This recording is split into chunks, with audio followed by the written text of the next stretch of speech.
You have to invite your friends. We have to work corporately, collectively, and individually. Amen? If churches are to grow, it will be through the efforts of individual members, not only to pastors and leaders.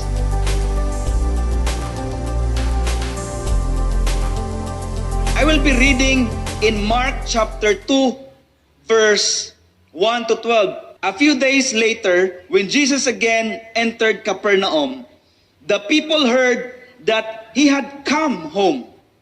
They gathered in such a large numbers that there was no room left, not even outside the door.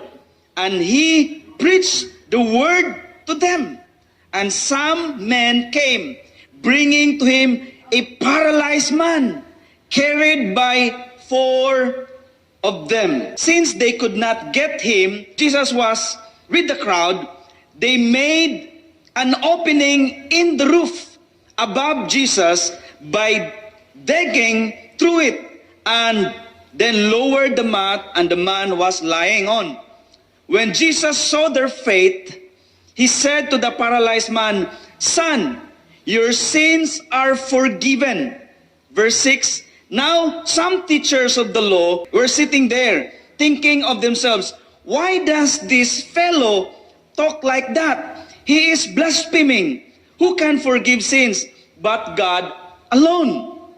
Verse 8, immediately Jesus knew in his spirit that this was what they were thinking in their hearts.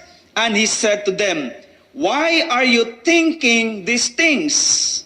Which is easier, to say to this paralyzed man, 'Your sins are forgiven,' or to say, 'Get up, take your mat, and walk'? But I want you to know that the Son of Man has the authority on earth to forgive sins." So he said to the man, "I tell you, get up, take your mat, and go home." He got up, took his mat, and walked out in full view of them all. This amazed everyone, and they praised God, saying, "We have never seen anything like this." Wow. In this passage, in this story, Mark accounts stresses Jesus' popularity. But according to the scripture, Jesus went home to Capernaum, entered again to Capernaum according to the passage. His purpose was just to go home and to rest for a while. But then when the people heard nga si Jesus Christ ming uli sa Capernaum, they were saying to themselves nga, "Oh, mo ba ni ang Jesus Christ? Mo ba ni ang giingon nila nga Jesus Christ nga muayog mga masakiton? Mo ba ni ang famous kaayo nga teacher of the law? Famous kaayo nga teacher of the scripture? Mo ba ni ang sikat kaayo nga gisunod-sunod og mga tao?" Then ang mga tao curious kaayo. Tungod sa ilang ka-curious, na puno ang balay ni Jesus Christ. Wala siya mahimo. He has to preach the gospel. He has to proclaim the gospel. So while proclaiming the gospel, ang mga tao nagdumok, and then naiupat ka amigo nga aduna sila usa ka friend nga paralytic or paralyzed man. And they wanted to bring the paralyzed man in the presence of Jesus Christ. But the problem was, there's no room to enter. So, we can see and stress the popularity of Jesus Christ in this context. So, the popularity of Jesus led to problems against Israel religious leaders who opposed Jesus' ministry, namely the Sadducees and the Pharisees, or in other words, the teachers of the law. In verse 1 and 2, we notice that Jesus could not find a restful place even at home in Capernaum, because wherever he goes, a lot of people muduol sa iyaha, together with the disciples. A lot of people wanted to see him personally, and wanted to experience and see signs and wonders performed by the Lord Jesus Christ. as they heard the story and the news about the Lord Jesus Christ. So as we focus on our attention to the 4 men who brought the paralytic in chapter 2, verse 1 to 11, you will see that their mission was to bring their sick friend to Jesus so that he could be healed. They have one mission, to bring their paralytic or paralyzed friend in order for him to experience healing from the Lord Jesus Christ. Mo lang na ang ilang purpose. But what happened in the scripture was beyond their expectation. I want you to focus on the 4 friends and the paralyzed man in this passage. They worked together in order to reach their common goal. And they worked to remove the obstacles that would have kept their sick friends from coming to Jesus Christ. Now, let's see the several characteristics we can learn from his friends. Upat ka amigo sa Osaka paralytic, sa paralyzed man. And this is also a character that Jesus wants us to have as his followers and as a believer of the Lord Jesus Christ. Number 1, they were deeply concerned about their friend and wanted to see him help. Look at this picture. This is just a simple image, no? That will urge us and tells us that the friends of this paralytic, this paralyzed man, were very devoted to bring them in the presence of Jesus Christ. What are these 4 friends had tried before? Perhaps they may have consulted every doctor available in the area. Of course, back then, wala pa yung mga doctors atong panahon na. Siguro mga quack doctors. Kung naaman siguro yung mga doctors, dili in ana ka-equip. They may have consulted every doctor available in the area or anything at all to get their friend walk again. Maybe bisag unsa na lang nga dahon ang ilang gidapat, bisag unsa na lang nga tablitas or unsa na lang nga klase nga pamaagi just to restore the physical condition of their friend. So what are these 4 friends have tried before? Maybe nakapa-check up na sila daghan kay mga doctors. Maybe some of them or one of the 4 were already discouraged because for gikan sa ilang pagkabata hantod karon nga tiguwang na sila, wala gyapon nakahimo sa paglakaw ang ilang friend. Lame lang gyapon. The paralytics were very common in biblical times. Medical support was not available for such disabled people back then. So for them, it's hopeless. It seems like hopeless. That's why these 4 friends who heard about Jesus Christ, maybe wala pa gid kay nila nakitaan, wala pa jud kay nila nasabtan si Jesus Christ, but they believe that only Jesus Christ ang makaayo aning paralytic man or lame man. Then number 2, they had the faith to believe that Jesus could and would meet his need. They believe. Wala sila mag-doubt. When they heard the news through the neighborhood that Jesus was coming home in Capernaum, they decided to get their lame friend and bring him to Jesus before leaving the town. Because si Jesus Christ, dili man gud siya makapundog sa kalugar. Matulog lang siya for one night and then in the morning, moadto na pug lang lugar, preaching the gospel together with his disciples. That's why for them, they think, oh, it's our chance. We heard that he healed the sick and he released all the oppressed, the demon-possessed, and etc. So they believe nga if this lame friend of them maka-encounter ni Jesus Christ, perhaps pamasin nila maka-experience siya og supernatural healing through Jesus Christ. So, they decided to get their lame friend. Even the large crowd was not going to stop them. Again, even the large crowd will not going to stop them in coming to Jesus Christ. If they cannot enter the door, because of the crowd, they would go over the top of the roof. What happened in the story was they looked for another place, or they think of a strategy in order to meet Jesus Christ personally. So, that's why gibangagan nila ang balay ni Jesus Christ. Nagkuha sila hagdanan, gibangagan nila ang roof ni Jesus Christ. Number 3, they did not permit the difficult circumstances to discourage them. Maybe kung naa siguro'y kulang kayo og faith during that time, one of the 4 friends of the paralyzed man, kung naa siguro'y usa nga medyo dili kay taas og faith, mingon na siguro, manguli na lang ta ting oy. Manguli na lang ta, basin og dili pa na mouli si Jesus Christ, mubalik na lang ta tomorrow. But number 3, they did not permit the difficult circumstances to discourage them. Paglantaw nila, puno nagtawo ang sulod. Paglantaw nila, puno nagtawo ang gawas. So dili na sila makasulod. Nagdala-dala pa sila og banig nga dunay kahoy kay gidayugan nila ang ilang friend.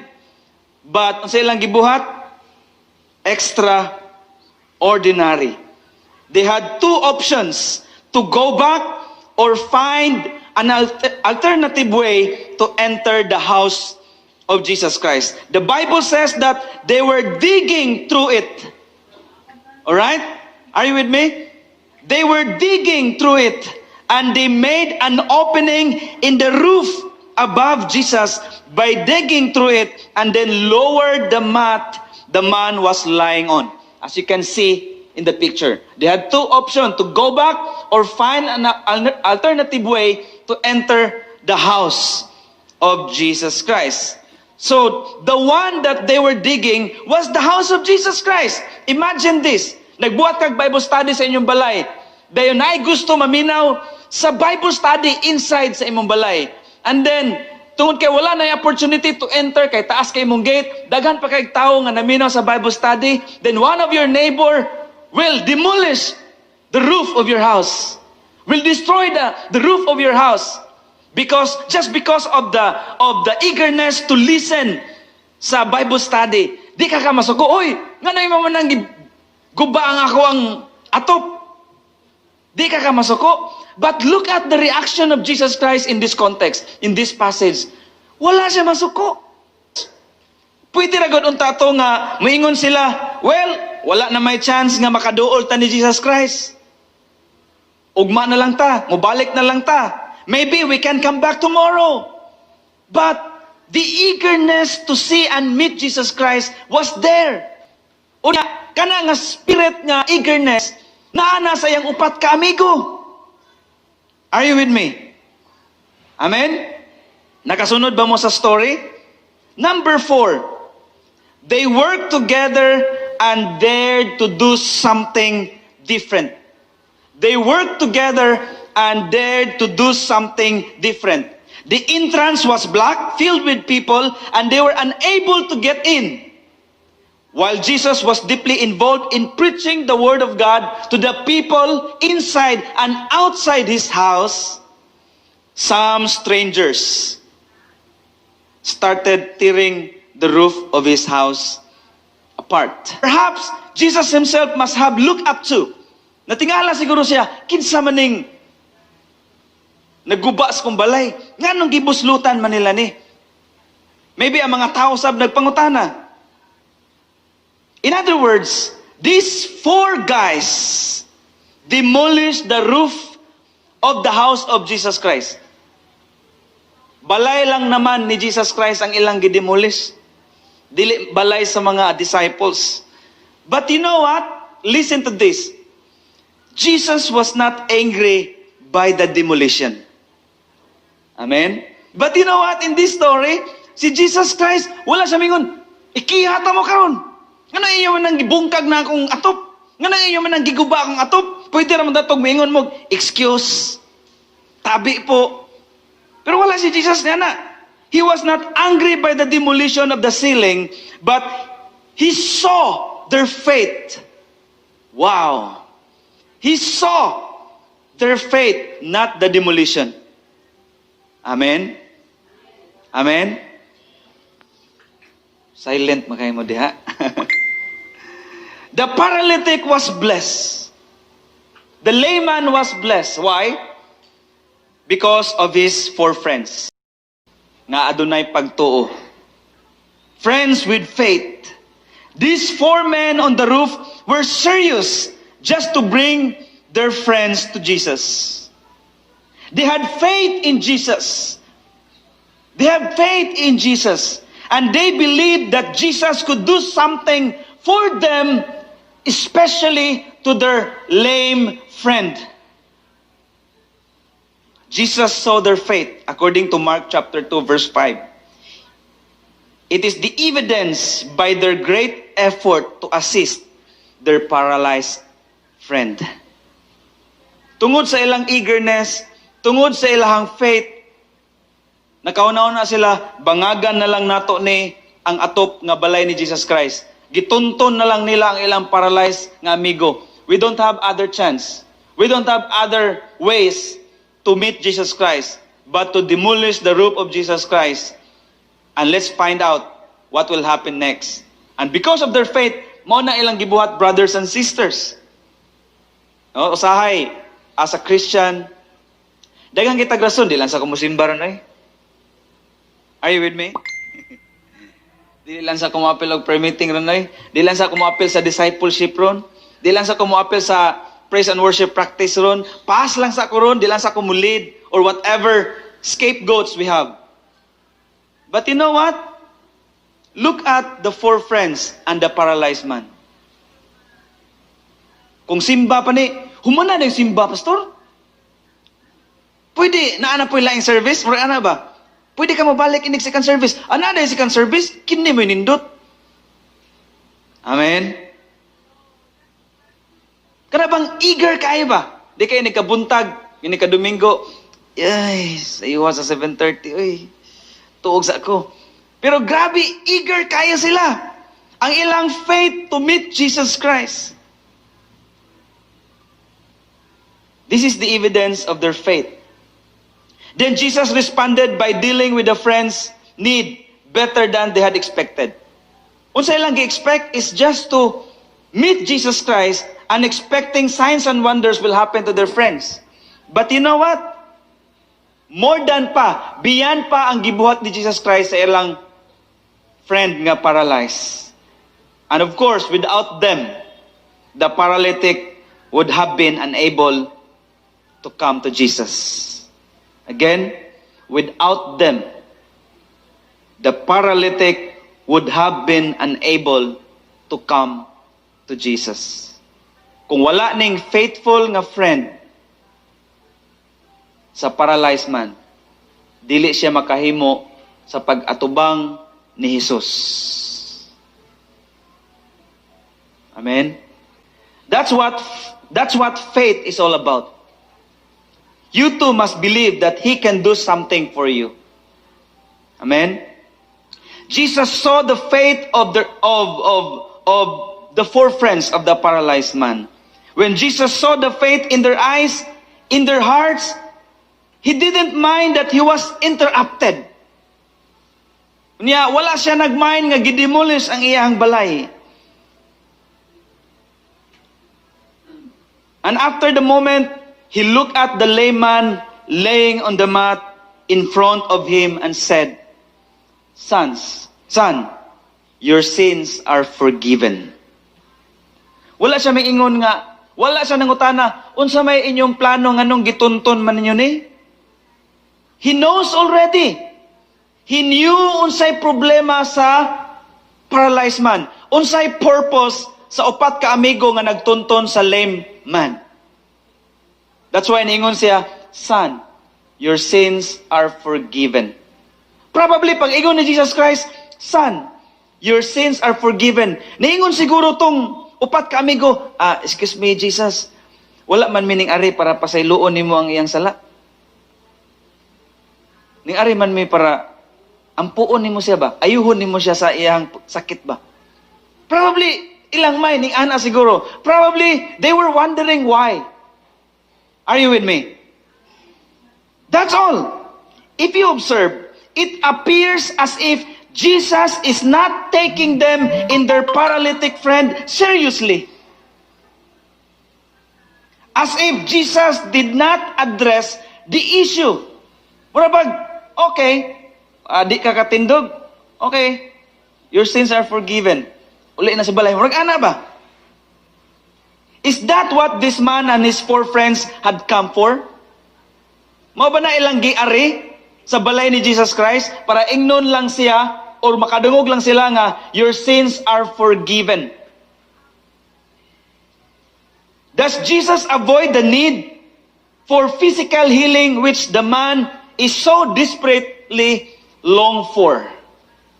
Gi-avoid ba ni Jesus Christ ang longing, ang desire sa paralytic man to be healed? This layman did not come for his sins. He had come because of his legs. He wanted to be able to stand up again just like you and me, just like his friends, to walk like a healthy people. Not his sins, but the muscles in his legs. But Jesus said, Son, your sins are forgiven. But no, Jesus had analyzed the situation correctly. Jesus knew that the man who was lame was not just lame in his legs physically. Are you with me? But he may have been lame spiritually. That's why he said, Man, your sins are forgiven. You see, the ultimate need of all, is not food, shelter, and clothes. Not wealth, not material things. Kung ang ultimate need nato balay pa, nagpadala unta ang Dios og amahan og architect or engineer. Kung ang ultimate need of man is money, nagpadala unta siya accountant or businessman and woman or doctor kung ang atong ultimate need is physical healing. Pero dili. These are not our ultimate need. But the ultimate need of the world is to be forgiven and be released from that bondage through the Lord Jesus Christ. Jesus knew that the sin is the root of all sickness. And this man's greatest need was not his legs, but the burden of sin and guilt. And Jesus pointed that out to him. Therefore, Jesus diagnosed the illness correctly, and he offers the right treatment for the real problem. Son, your sins are forgiven. Pag ingon niya ana, ni-react ang mga Pharisees. Kinsa man ka nga mo proclaim ana, ang Dios raman mo ay makapasaylo sa sala. You are blaspheming against God. Therefore, Jesus was right. Jesus diagnosed the illness correctly. Jesus claimed his power and authority by forgiving the sins and healing the sick. Jesus had pronounced these words so that everyone could hear. Son, your sins are forgiven. That is the greatest need of all people to have their sins forgiven. There are many people who do not take their sins seriously. That's why this is what the Lord Jesus Christ pronounced. There are many people who think nga, oh, I can go to heaven because I am good, because I give benevolence, I help to the charity, and etc. They think that as long as they go to church, are generous with their financial offerings and tithes, they pray sometimes, things are all right. Going to church 4 times a month, it's all right. But the gospel teaches us that man's primary need is to repent and to have the sins forgiven, or to have their sins forgiven. So, what is the most important in life? Salvation. That's why he first of all grants the man's forgiveness, instead of saying, man, you are healed. Man, you are now healed. Get up and take your mat. But unsa iyang gi-pronounce una? Son, your sins are forgiven. It was necessary beginning before anything else could be done for this lame man.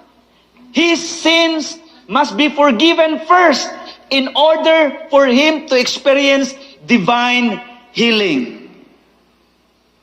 Can you say amen?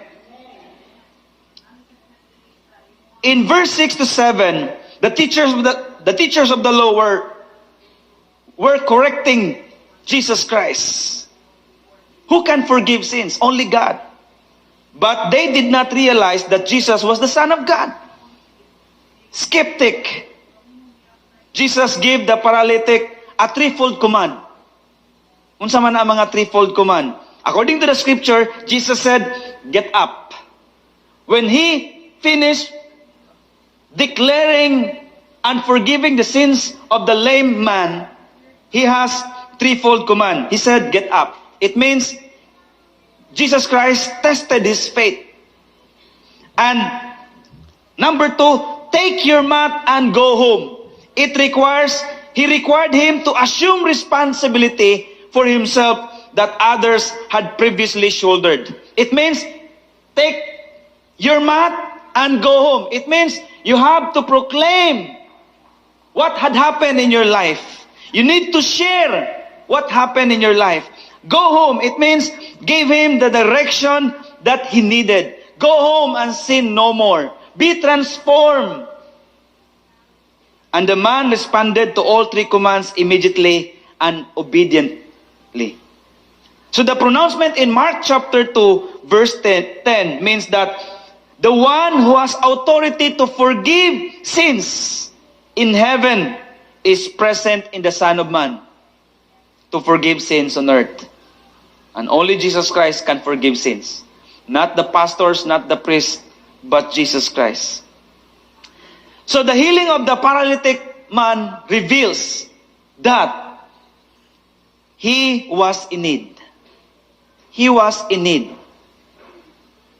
He was blessed with good friends. He was forgiven for his sins by Jesus Christ. And we all like the paralyzed man. Susama ta sa paralyzed man in this picture, in this story. With needs only Jesus can fulfill. Who needs forgiveness that only Jesus has the power to bestow. With friends of faith willing to help. Nakinomdom pa ba mo sa unang tao nga nag-evangelize nimo nganong naluwas ka? Moto sila ang mga amigo nga nag-represent ani nga scripture.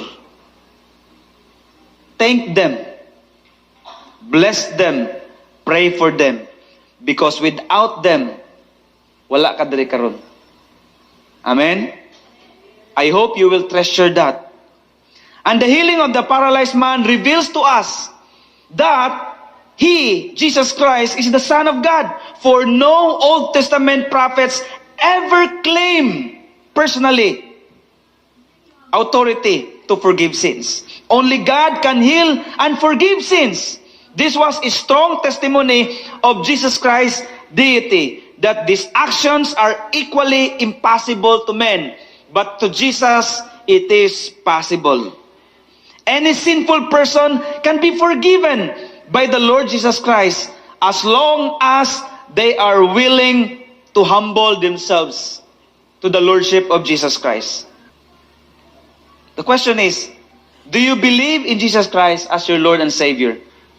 Do you trust Him as your Lord and personal Savior? May I hear your answer? Then, tell your friends. Tell your friends, your neighbor, your classmates, your co-workers about the sickness of their heart because of their sin. Amen? That they need to know their sins is a big problem that keeps them from heaven. Tell your friends that Jesus loves them so much and He made a way for them to be forgiven by dying on the cross. And tell your friends that Jesus died on the cross for their sins. They deserve to die, but Jesus died in their place. Sige, buhat sa iyang upat ka amigo.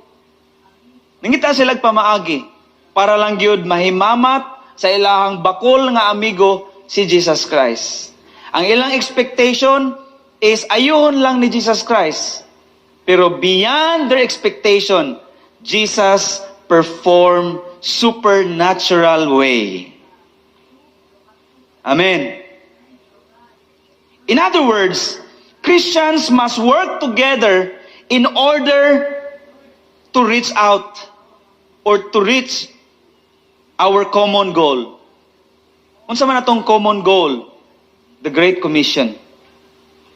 To spread the gospel, to proclaim the gospel to the untold millions. We need to share the gospel to them in order for them to receive life through Jesus Christ. Amen? We have to remove the obstacles that keep people from coming to the Lord. Sometimes, kita mo oy kabakslidan sa uban. Because we are not living like Jesus Christ. Kung sa gibuhat sa iyang mga opat ka amigo, ilang gi-remove ang obstacle.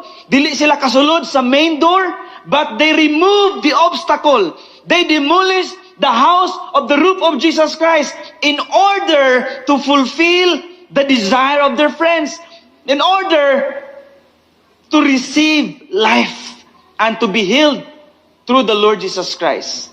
But the question is, what is the most effective way to reach out people today? Yes, nakasabot na ta nga ambot pasabot ani nga sermon is we have to share the gospel to our friends, to our neighbors, to our relatives ka mga wala pa diha sa Ginoo. But the question is, what is the most effective way to reach people today? The Institute of America or Church Growth asked over 10,000 people this question: what was responsible for your coming to Christ and this church? Nganong naluwas man ka? Nganong naamang ka ni ining simbahana? 10,000 people ilang gi-interview, one by one. Og according to the research, their replies were, number one, I had special need. That's why ning simba ko sa Cebu Bethel Temple. Problematic ko. That's why nangita kong church nga ma-bless ko. 3% only out of 10,000 people. Then number two, I just walk in. Nakalabay lang ko niya, nakakita kong pangalan, Cebu Bethel Temple niya, nindot man nga church, niya aircon. So, nisimba ko, 3%. And then the next one, I like the minister. Ganahan ko mawali ang minister kay very dynamic. Pila ka percent? 6%. Gamay ra. Then, the next is, I visited there. 1%. I like the Bible classes. 5%. I attended a gospel meeting. 0.5%. Then, I like the programs. 3%. No, kawala na MC. Kaya sayang MC, mawali pa. But, the most effective way is this. A friend or relative invited me. 79%. This morning, I shared about heavenly perspective, the parable of the Good Samaritan. Ang Good Samaritan, iyang gihatag ang responsibility to the innkeeper. So the innkeeper must continue taking care of the wounded man. This church is the inn, and we are the innkeepers. We have to take care of the wounded people spiritually, the lame people spiritually. A friend or relative invited me. So if we wanted to grow, if we want our church to grow in number, holistically, we have to invite our friends, our relatives, our neighbors, our colleagues. Just invite them. I know that all of you, all of us are not that equipped in sharing the gospel. Are you with me? Are you equipped in sharing the gospel? Probably some of you. But most of us, dili ta inana ka vigorous, dili ta inana ka energetic and ka dynamic when sharing the gospel to our neighbors. But you know what? If you don't know how to preach the gospel, just invite them to church. And you will realize nga very effective di siya nga strategy. This is a survey out of 10,000 people, and 79% says, a friend or relative invited me. Nagsugod lang na siya sa simple invitation. Even Jesus Christ, His first word to His disciples, come, follow me. The obvious point of the survey is this. You have to invite your friends. We have to work corporately, collectively, and individually. Amen? If churches are to grow, it will be through the efforts of individual members, not only to pastors and leaders. But you know what? If you start sharing the gospel, all we need to do is to respond, to allow ourselves to be saturated by the gospel in order for us to have the courage and the attitude in sharing the gospel to the untold millions. There is only one big point of this sermon. Bring your friends to Jesus. May your life be a blessing. May each and everyone be blessed to be a blessing.